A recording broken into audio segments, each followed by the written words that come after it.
रात को बड़े जोर का झक्कड़ चला। सेक्रेटरिएट के लॉन में जामुन का एक पेड़ गिर पड़ा। सवेरे को जब माली ने देखा तो उसे पता चला कि पेड़ के नीचे एक आदमी दबा पड़ा है। माली दौड़ा दौड़ा चपरासी के पास गया। चपरासी दौड़ा दौड़ा क्लर्क के पास गया। क्लर्क दौड़ा दौड़ा सुपरिटेंडेंट के पास गया। सुपरिटेंडेंट दौड़ा दौड़ा बाहर लॉन में आया। मिनटों में गिरे हुए पेड़ के नीचे दबे हुए आदमी के चारों ओर भीड़ इकट्ठी हो गई। बेचारा जामुन का पेड़ कितना फलदार था, एक क्लर्क बोला, और इसकी जामुनें कितनी रसीली होती थी, दूसरा क्लर्क याद करते हुए बोला। मैं फलों के मौसम में झोली भरकर ले जाता था, मेरे बच्चे इसकी जामुनें कितनी खुशी से खाते थे, तीसरा क्लर्क लगभग रुआसा होकर बोला। मगर यह आदमी? माली ने दबे हुए आदमी की तरफ इशारा किया। हाँ, यह आदमी। सुपरिटेंडेंट सोच में पड़ गया। पता नहीं जिंदा है कि मर गया, एक चपरासी ने पूछा। मर गया होगा, इतना भारी पेड़ जिसकी पीठ पर गिरे वो बच कैसे सकता है, दूसरा चपरासी बोला। नहीं, मैं जिंदा हूं, दबे हुए आदमी ने बड़ी कठिनता से कराते हुए कहा। जिंदा है? एक क्लर्क ने ताज्जुब से कहा। पेड़ को हटाकर इसे जल्दी से निकाल लेना चाहिए, माली ने सुझाव दिया। मुश्किल मालूम होता है, एक सुस्त कामचोर और मोटा चपरासी बोला। पेड़ का तना बहुत भारी और वजनी है। क्या मुश्किल है? माली बोला। अगर सुपरिटेंडेंट साहब हुक्म दे तो अभी 15-20 माली, चपरासी और क्लर्क लगाकर पेड़ के नीचे से दबे हुए आदमी को निकाला जा सकता है। माली ठीक कहता है। बहुत से क्लर्क एक साथ बोल पड़े। लगाओ जोर, हम तैयार हैं। एक साथ बहुत से लोग पेड़ को उठाने के लिए तैयार हो गए। ठहरो, सुपरिटेंडेंट बोला, मैं अंडर सेक्रेटरी से पूछ लूं। सुपरिटेंडेंट अंडर सेक्रेटरी के पास गया। अंडर सेक्रेटरी डिप्टी सेक्रेटरी के पास गया। डिप्टी सेक्रेटरी ज्वाइंट सेक्रेटरी के पास गया। ज्वाइंट सेक्रेटरी चीफ सेक्रेटरी के पास गया। चीफ सेक्रेटरी मिनिस्टर के पास गया। मिनिस्टर ने चीफ सेक्रेटरी से कुछ कहा। चीफ सेक्रेटरी ने ज्वाइंट सेक्रेटरी से कुछ कहा। ज्वाइंट सेक्रेटरी ने डिप्टी सेक्रेटरी से कहा। डिप्टी सेक्रेटरी ने अंडर सेक्रेटरी से कहा। फाइल चलती रही। इसी में आधा दिन बीत गया। दोपहर के खाने पर दबे हुए आदमी के चारों ओर बहुत भीड़ हो गई थी। लोग तरह तरह की बातें कर रहे थे। कुछ मन चले क्लर्कों ने समस्या को खुद ही सुलझाना चाहा। वे हुकूमत के फैसले का इंतजार किए बिना पेड़ को अपने आप हटा देने का निश्चय कर रहे थे कि इतने में सुपरिटेंडेंट फाइल लिए भागा भागा आया। बोला, हम लोग खुद इस पेड़ को नहीं हटा सकते, हम लोग व्यापार विभाग से संबंधित हैं और ये पेड़ की समस्या है जो कृषि विभाग के अधीन है। मैं इस फाइल को अर्जेंट मार्क करके कृषि विभाग में भेज रहा हूँ, वहां से उत्तर आते ही इस पेड़ को हटवा दिया जाएगा। दूसरे दिन कृषि विभाग से उत्तर आया कि पेड़ व्यापार विभाग के लॉन में गिरा है, इसलिए इस पेड़ को हटवाने या न हटवाने की जिम्मेदारी व्यापार विभाग पर पड़ती है। ये उत्तर पढ़कर व्यापार विभाग को गुस्सा आ गया। उन्होंने फौरन लिखा कि पेड़ों को हटवाने या न हटवाने की जिम्मेदारी कृषि विभाग पर लागू होती है, व्यापार विभाग का इससे कोई संबंध नहीं है। दूसरे दिन भी फाइल चलती रही। शाम को जवाब आ गया, हम इस मामले को हॉर्टिकल्चर डिपार्टमेंट के हवाले कर रहे हैं, क्योंकि ये एक फलदार पेड़ का मामला है और एग्रीकल्चर डिपार्टमेंट अनाज और खेती बाड़ी के मामलों में फैसला करने का हकदार है। जामुन का पेड़ चूंकि एक फलदार पेड़ है, इसीलिए ये पेड़ हॉर्टिकल्चर डिपार्टमेंट के अंतर्गत आता है। रात को माली ने दबे हुए आदमी को दाल भात खिलाया, जबकि उसके चारों तरफ पुलिस का पहरा था कि कहीं लोग कानून को अपने हाथ में लेकर पेड़ को खुद से हटवाने की कोशिश न करें। मगर एक पुलिस कांस्टेबल को दया आ गई और उसने माली को दबे हुए आदमी को खाना खिलाने की इजाजत दे दी। माली ने दबे हुए आदमी से कहा, तुम्हारी फाइल चल रही है, उम्मीद है कल तक फैसला हो जाएगा। दबा हुआ आदमी कुछ नहीं बोला। माली ने पेड़ के तने को ध्यान से देखकर कहा, अच्छा हुआ कि तना तुम्हारे कूल्हे पर गिरा, अगर कमर पर गिरता तो रीढ़ की हड्डी टूट जाती। दबा हुआ आदमी फिर भी कुछ नहीं बोला। माली ने फिर कहा, तुम्हारा यहाँ कोई वारिस है तो मुझे उसका अता पता बताओ, मैं उन्हें खबर देने की कोशिश करूंगा। मैं लावारिस हूँ, दबे हुए आदमी ने बड़ी मुश्किल से कहा। माली खेद प्रकट करता हुआ वहां से हट गया। तीसरे दिन हॉर्टिकल्चर डिपार्टमेंट से जवाब आ गया। बड़ा कड़ा जवाब था और व्यंग्यपूर्ण। हॉर्टिकल्चर डिपार्टमेंट का सेक्रेटरी साहित्य प्रेमी आदमी जान पड़ता था। उसने लिखा था, आश्चर्य है, इस समय जब हम पेड़ लगाओ स्कीम ऊंचे स्तर पर चला रहे हैं, हमारे देश में ऐसे सरकारी अफसर मौजूद हैं जो पेड़ों को काटने का सुझाव देते हैं, और वो भी एक फलदार पेड़ को, और वो भी जामुन के पेड़ को, जिसके फल जनता बड़े चाव से खाती है। हमारा विभाग किसी हालत में इस फलदार वृक्ष को काटने की इजाजत नहीं दे सकता। अब क्या किया जाए? इस पर एक मंचले ने कहा, अगर पेड़ काटा नहीं जा सकता तो इस आदमी ही को काट कर निकाल लिया जाए। ये देखिए, उस आदमी ने इशारे से बताया, अगर इस आदमी को ठीक बीच में से यानी धड़ से काटा जाए तो आधा आदमी इधर से निकल जाएगा, आधा आदमी उधर से बाहर आ जाएगा और पेड़ वहीं का वहीं रहेगा।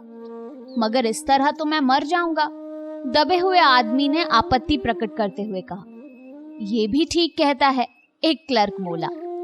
आदमी को काटने वाली युक्ति प्रस्तुत करने वाले ने भरपूर विरोध किया।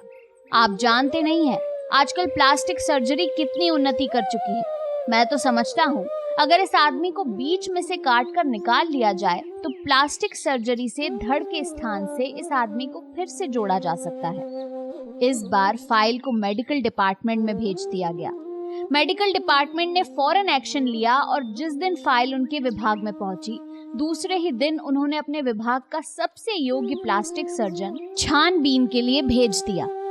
सर्जन ने दबे हुए आदमी को अच्छी तरह टटोलकर उसका स्वास्थ्य देखकर खून का दबाव देखा, नाड़ी की गति को परखा, दिल और फेफड़ों की जांच करके रिपोर्ट भेज दी कि इस आदमी का प्लास्टिक ऑपरेशन तो हो सकता है और ऑपरेशन सफल भी होगा, मगर आदमी मर जाएगा। इसीलिए ये फैसला भी रद्द कर दिया गया।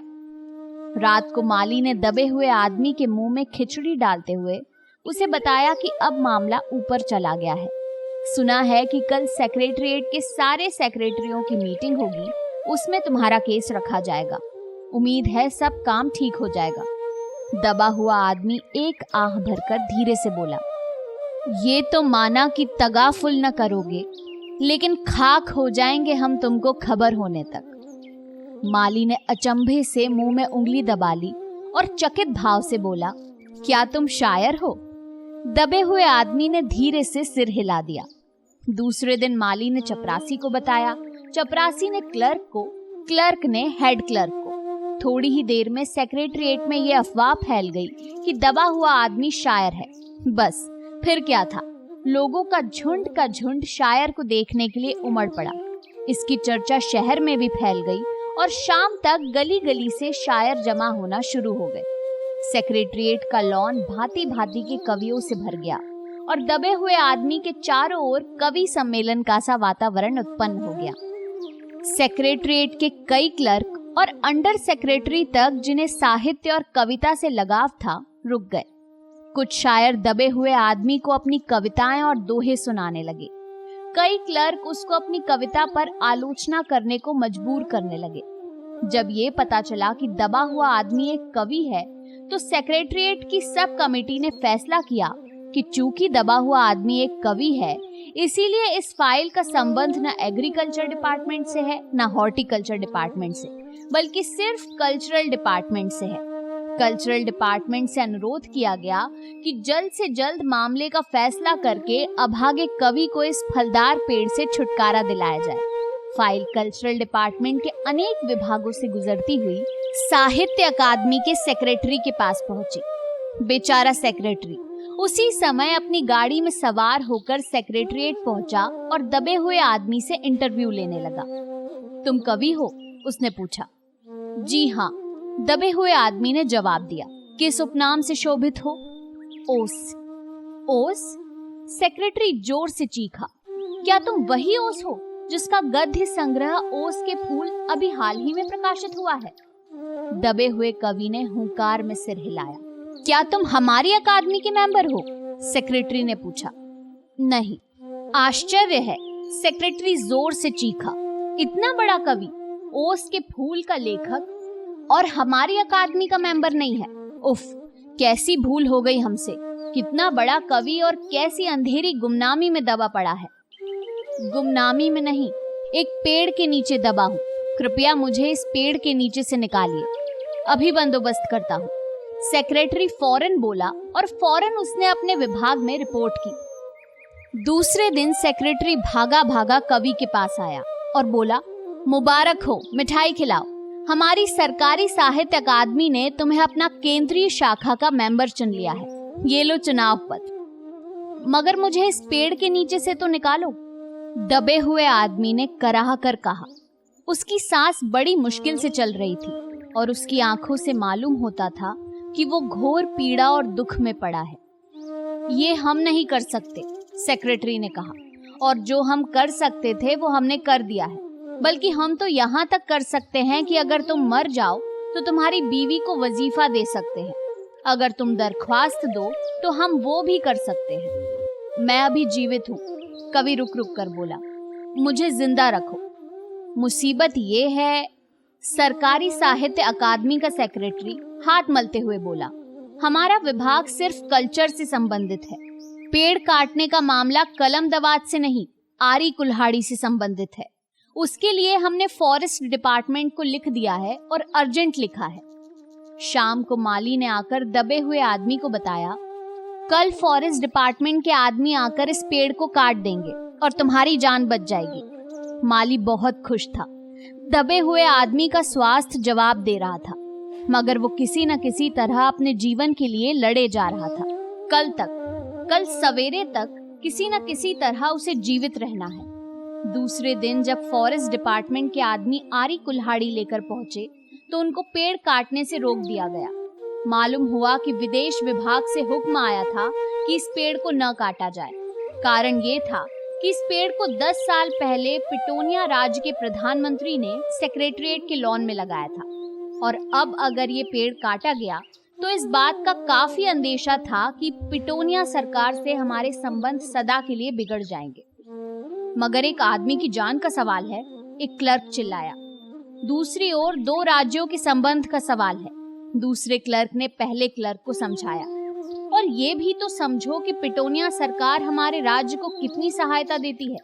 क्या हम उनकी मित्रता की खातिर एक आदमी के जीवन का भी बलिदान नहीं कर सकते? कवि को मर जाना चाहिए, निसंदेह, अंडर सेक्रेटरी ने सुपरिटेंडेंट को बताया। आज सवेरे प्रधानमंत्री दौरे से वापस आ गए हैं। आज 4 बजे विदेश विभाग इस पेड़ की फाइल उनके सामने पेश करेगा। जो वे फैसला देंगे वही सबको स्वीकार होगा। शाम के 5 बजे स्वयं सुपरिटेंडेंट कवि की फाइल लेकर उसके पास आया। सुनते हो?